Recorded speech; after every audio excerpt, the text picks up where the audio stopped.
in question 39 in chapter 11 of our physics textbook, it asks if we have a heat engine that's operating between energy reserves at 20 degrees Celsius and 600 degrees Celsius and has 30% of the maximum possible efficiency. It wants to know how much energy does the engine extract from the hot reservoir to do 1,000 joules of work. So to do this problem, what we need to do is record the information that we've been given so far. And so we're given our work, which is the 1,000 joules. We're given both our T1 and our T2, which is the 20 degrees Celsius and the 600 degrees Celsius. And we've indicated T2 is our 20 degrees and T1 is our 600 degrees Celsius. And so in order to use these temperatures though, we need to convert to Kelvin, because in the scope of this class, most of the units we've worked with have been in Kelvin. So we'll convert those to Kelvin in order to solve. And so what we'll do is, to get it to Kelvin, you take your degrees in Celsius and add 273.15 to it, which will give you your number in kelvins. So what you do is you take your 600, you add 273.15 to it, and you get 873.15. And then you do the same with the 20 degrees Celsius, which will give you 293.15 Kelvin.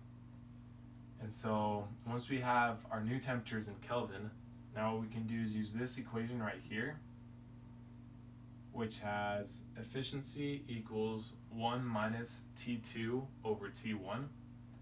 And so at this point, we have all the information we need to solve for our efficiency. So all we need to do is plug them into our equation, which will give us our efficiency equals 1 minus 293.15 Kelvin over 873.15 Kelvin.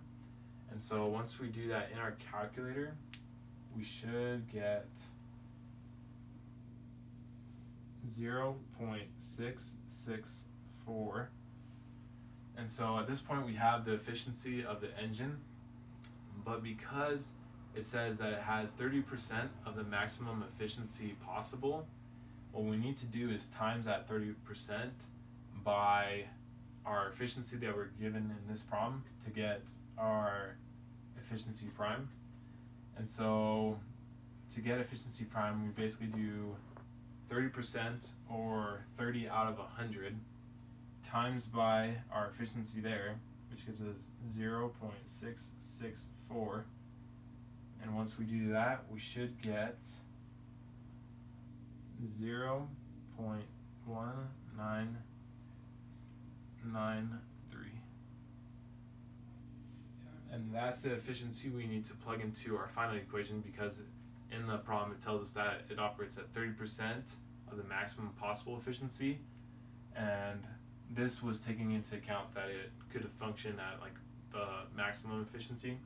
So we're taking into account that it's only going at the 30%.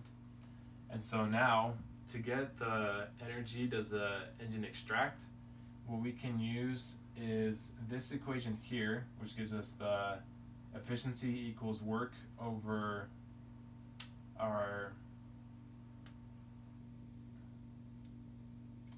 Q, which then we can rearrange, so that's Q equals the work over the efficiency, which will give us our energy here that we can extract from the hot reservoir. So what we do is we will enter in the information we have. We know we had work at the very beginning, which was 1,000 joules.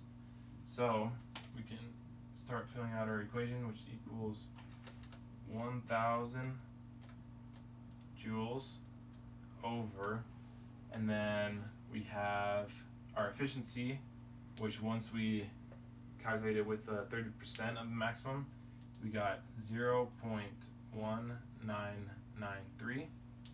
And once we divide our 1,000 by our efficiency, we get 5,018 joules, which is our final answer for question 39 in chapter 11 of our physics textbook, and that's how you do that problem.